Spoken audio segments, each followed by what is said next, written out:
Estamos aqui para mais um bate-papo da Nova Fortel e hoje eu tenho a honra de receber a minha xará. A doutora Ana Letícia está aqui com a gente para falar sobre a importância da vacinação. Você que é da sala de vacinação do Hospital dos Pinheiros, aqui da cidade, para a gente entender um pouco mais esse assunto, primeiro seja bem-vinda e depois qual a importância? Para a gente entender isso, eu queria que você falasse um pouco de como elas agem e o que são as vacinas. Oi, Ana, obrigada pelo convite. É muito bom poder estar aqui para falar com vocês. E, bom, a vacinação é um assunto muito importante, principalmente nesse momento que as pessoas têm esquecido de levar os filhos para vacinar, né? E é uma maneira de nós protegermos a nós e a nossa família.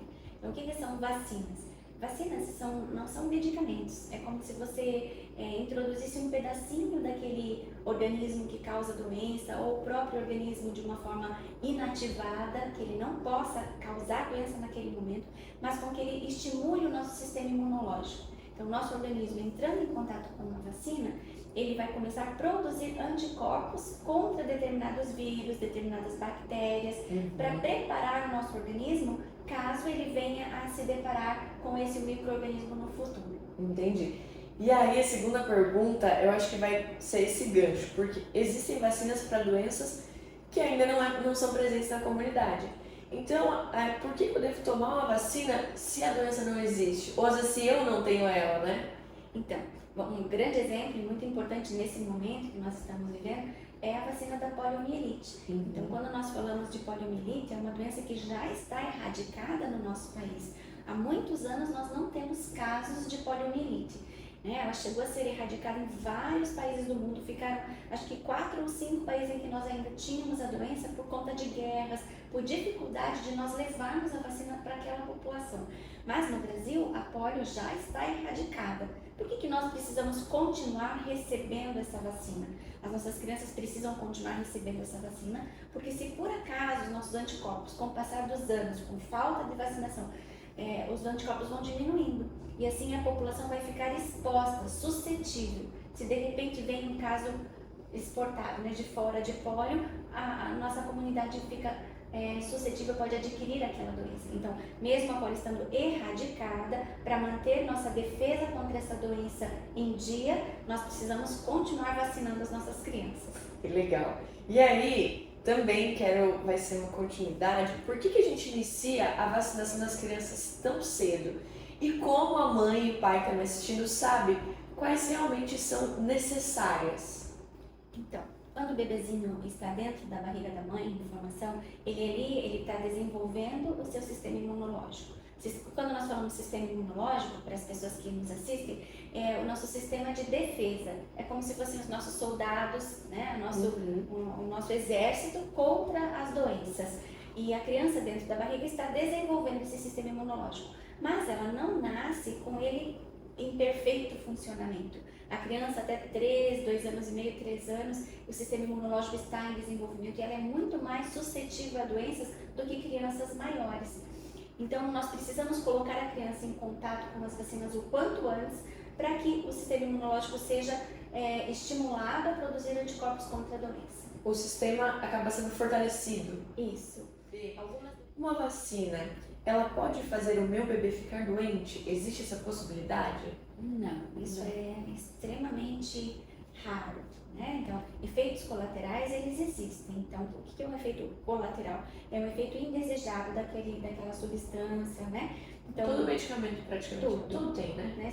Se nós lêssemos bulas, não tomaríamos nada. Mas é verdade. A gente tem que pensar na proteção que a vacina vai trazer para o seu filho e para toda a comunidade. Então, o efeito colateral mais comum das vacinas é a febre. Então, uma febrícula, não é uma febre alta. Então, algumas crianças, quando recebem vacina, elas podem apresentar um pouquinho de febre. Então, por isso, os pais são sempre orientados para ir aos centros de vacinação pela manhã, porque daí elas têm a mãe tem o dia todo para observar a criança, caso ela faça. Por isso que fala, às vezes que fala, olha, o meu bebê foi tomar vacina, ele está um pouco doentinho hoje. Não é que ele está doentinho, ele está com essas reações. Isso, uma reação adversa que é tolerável e não é grave, que é a febre. Outra coisa é dor local. Então, geralmente, algumas vacinas elas são aplicadas de forma subcutânea ou intramuscular. Então a gente usa muito a face anterior da coxa, a perna da criança, né? Então às vezes elas fazem mais de uma vacina no mesmo dia, então recebe vacina nas duas perninhas. Então a mãe fala, coitadinho, recebeu várias vacinas. Então a dor local é normal quando nós recebemos uma até injeção. nós, né? Isso. Então o que a mãe pode fazer para aliviar isso? Compressas frias, não passar nenhuma substância, nenhuma pomada, nenhum creme, nada disso. Mas compressas frias, você molha lá um paninho na água gelada, dá uma torcidinha e faça várias vezes ao dia, compressa no local da aplicação da vacina. Isso costuma ajudar. Melhorar. E aquela mãe que o bebê só fica em casa com ela pode fazer essa vacinação um pouco mais tarde? Por exemplo, só quando o bebê vai para a escola, já que ele não tem esse contato direto com várias crianças, né? Não, justamente por tudo isso que nós explicamos. Então, por exemplo, se a criança fica em casa, ela não está em contato com os outros micro-organismos. E quando ela chegar na escola, se eu for começar a fazer as vacinas, ela vai estar totalmente exposta e ela vai adoecer frequentemente. Outra coisa é que mesmo estando só em casa, nós recebemos visita, nós saímos de casa e trazemos doenças para nossa casa. Então, às vezes, por exemplo, eu fui para um mercado, fui para algum lugar, encontrei alguém com uma virose e de repente peguei, né? Eu vou para casa, o meu sistema imunológico ele já está fortalecido. Eu acabo por não desenvolver sintomas daquela doença, mas eu estou transmitindo porque o vírus está por ali. Sim. Então, o meu bebê que não está protegido, entrando em contato, ele fica vai vulnerável. Isso mesmo. Então, algumas vacinas precisam ser feitas logo ao nascimento. Um exemplo delas é a vacina de BCG, que é para nos proteger contra as formas graves de tuberculose. Essa vacina é feita na primeira semana de vida. E a vacina de hepatite B, o bebê ainda recebe na maternidade. O neném nasce, vai para o berçário e nós fazemos a primeira dose da vacina de hepatite B. Então, isso é extremamente importante. Eu estou prestando atenção porque eu não tenho filho. Então, quando você está falando novidade, logo na maternidade, já recebe vacina. Também tem situações onde a vacinação ela tem primeira e segunda dose.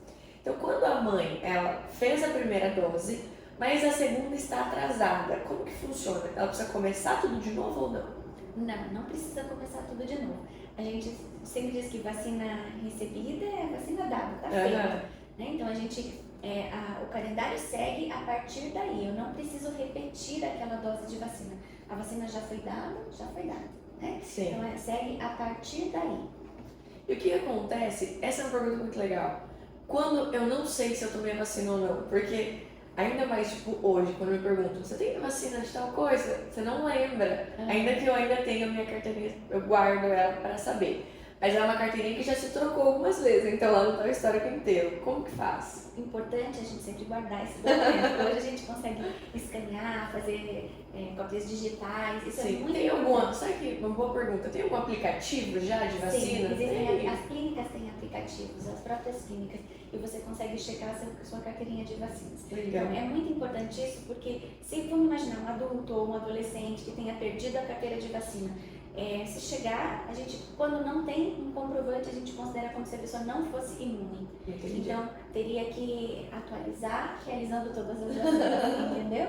Então, a partir daquela idade, se não tem alguma que é contraindicada para aquela idade, nós fazemos as vacinas todas. Então, se você que está assistindo não guardou o seu cartão de vacina, vai tomar tudo de novo. Vai tomar todas as vacinas.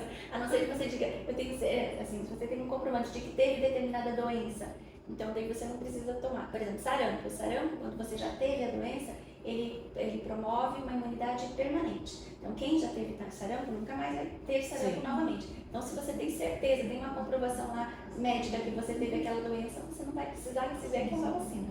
Você falou de sarampo, acho que uma doença muito comum quando você é criança ou adolescente é catapora. Catapora é igual ou não? Catapora também. Se você já teve catapora, você fica protegido.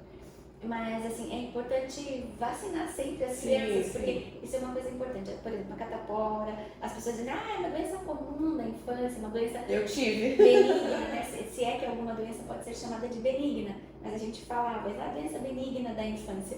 Então, nós temos que entender que a maioria das doenças, na maioria das pessoas, pode não causar sintomas graves, mas para determinados indivíduos ela pode ter complicações. Então, por exemplo, a catapora, ela pode fazer abscessos de pele, pode fazer sim infecções mais graves, né? O sarampo pode evoluir com pneumonia, com encefalite. Então, mesmo que você diga, é uma doencinha da infância, deixa ter, não tem problema sim, porque a gente pode complicar gravemente. Depende da reação do organismo do indivíduo, mesmo, né? Depende da imunidade de cada pessoa, do momento que ele está passando, às vezes, né? Sim. Da idade. E falando sobre essa individualidade de organismo, todos nós reagimos da mesma maneira a cada vacina?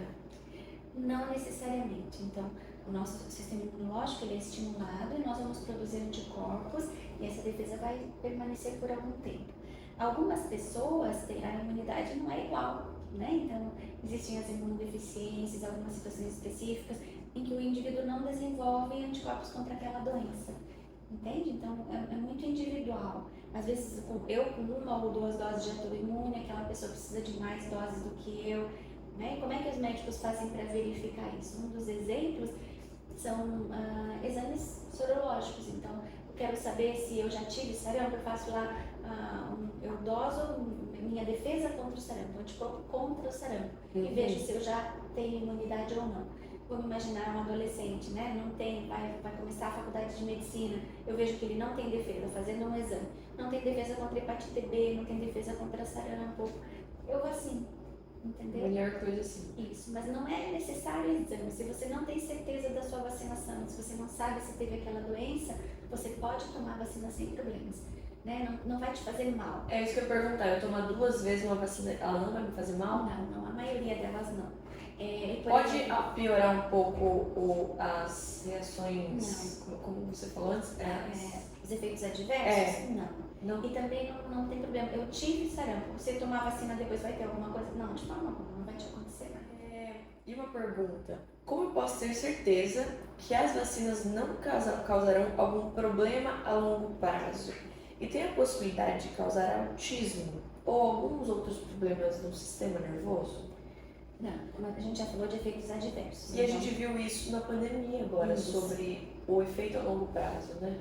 Então, assim, existem efeitos adversos que são efeitos colaterais, né? Situações que a gente pode ter, entre elas a febre, a dor local. Existem, sim, outros efeitos mais complicados e mais graves, mas a maioria das vacinas, todas elas, antes de serem levadas para a população, elas passam por extensos testes. Às vezes vão anos até que a gente consiga colocar uma vacina no mercado, justamente para testar essa possibilidade de efeitos adversos.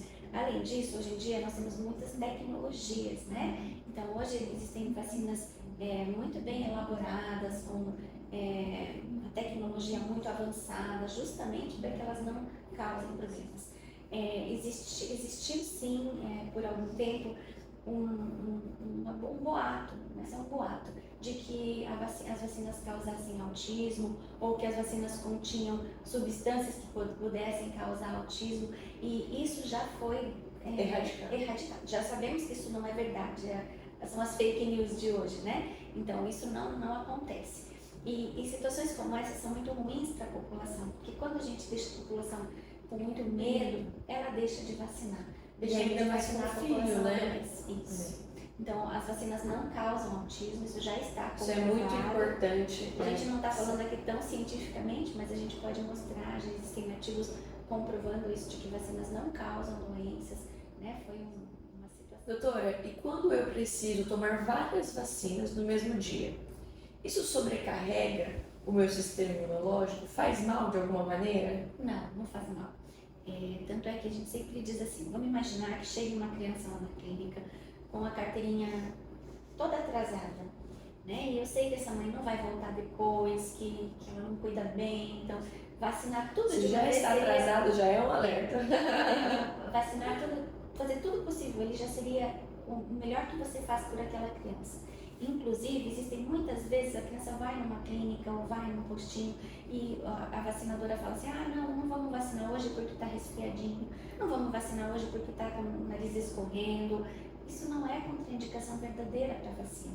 É claro que a gente vê, nosso filho já está um pouquinho doente, vamos esperar um pouquinho para ele não se sentir, se por acaso ele tiver uma reação, não é? Sim. Aí vão somar as coisas, a criança vai se sentir um pouquinho pior. Mas não é uma contraindicação verdadeira. né, toda a oportunidade para vacinar. Então, não sobrecarrega o sistema imunológico. Isso que você está explicando, esse é o esquema de vacinação recomendado? Sim. Existe um Programa Nacional de Imunização do Ministério da Saúde e é esse programa que é seguido em todo o nosso país. Existem algumas vacinas um pouquinho diferentes que a gente faz na rede privada, mas elas seguem o Programa Nacional de Imunização, acrescentando alguns outros benefícios. E daí são regidas pela Sociedade Brasileira de Pediatria ou pela Sociedade Brasileira de Imunizações, que é a SBIM. Então, falando sobre SUS e rede privada, quais são as diferenças entre as vacinas? Existem algumas diferenças, mas como nós falamos anteriormente, é praticamente o mesmo calendário, muito parecido. Tem algumas vacinas que ainda não fazem parte do calendário do Programa Nacional de Imunização, mas, por exemplo, se você fosse voltar há 10 anos atrás, as crianças ainda não recebiam vacina de pneumonia pelo SUS, vacina de meningite pelo SUS, e hoje a de HPV, não é? E hoje, à medida que os anos vão passando, que o Ministério consegue, porque é tudo uma questão econômica também, né? Existem prioridades, ele vai acrescentando essas vacinas no calendário. Hoje, toda criança já recebe a vacina pneumocócica 10 valente, né? Com 2 meses, a meningocócica do tipo C, a vacina de HPV, os meninos e as meninas, né? As meninas a partir de 12, as meninas a partir de 9 anos. Então, o SUS vai colocando mais e mais vacinas no calendário, tá? O que tem de especial no privado? Uma grande diferença que a gente faz na primeira vacina é a vacina hexavalente, porque na vacina de 2 meses, tanto no SUS quanto no privado, a gente recebe a vacina de coqueluche. E essa vacina é muito reatogênica. O que significa ser reatogênico? Causar efeito adverso, muito mais febre, não é? Então, na vacina que nós fazemos no privado, nós fazemos em especial esse componente de forma acelular, para que ele cause menos efeitos colaterais. Legal. Então, essa seria uma diferença. Outra coisa é que quando eu faço no particular, eu faço a hexavalente, eu faço todas juntas, não é? Quando eu faço no SUS, eu faço a pentavalente, tem 5. Então, a criança vai receber uma injeçãozinha a mais, porque uma das vacinas vai estar separada. Entendeu? Mas assim, a rede pública ela cobre tudo aquilo que é mais importante para as crianças e à medida que os anos têm passado, o Ministério tem sempre se voltado para a importância das vacinas e acrescentado. Pode ser que daqui a alguns anos a gente já receba a CWI para todas as crianças, a meningo B também. Isso vai sendo acrescentado. Vai sendo acrescentado. Mas, acima de tudo, a gente entende a importância da vacinação, né, doutora? Como é importante para o indivíduo de quando ele nasce, desde os primeiros dias, né? Como você falou, tem uma vacina que recebe logo na maternidade. Isso. Então, isso é algo que acompanha o indivíduo a vida toda para um fortalecimento do seu sistema imunológico. Isso mesmo. E existem, assim, a gente está falando muito de criança, de bebê, mas existem vacinas para adolescentes. Os adolescentes têm um calendário especial para eles. Os adultos, as gestantes, os idosos, todos têm vacinas importantes para cada faixa etária. Os viajantes, né? A gente quando vai viajar para um outro país, então às vezes tem uma doença que não é muito comum no nosso meio, mas que lá naquela região ela é endêmica. Então antes de você viajar para aquela região, é importante que você faça aquela vacina. Então isso também é importante. É importante. Muito obrigado, né? Agradecendo a sua participação para esclarecer e a gente conversar sobre esse assunto tão importante, né, que são as vacinações. Então, fica aí um convite para o próximo também. E para você que quer saber um pouco mais a respeito, né, da sala de vacinação do Hospital do Espinheiros, temos as nossas conexões, né, nosso telefone e WhatsApp é o 3511-6868. Também tem o nosso site, que é o novainfortel.com.br, e o app, que é o elefantinho azul que você encontra aí na loja do seu celular, que é o Nova Infortel, para você acessar e se conectar, né, com as nossas empresas, os nossos clientes. Você consegue encontrar a doutora Ana Letícia lá. Obrigada, Ana. Obrigada.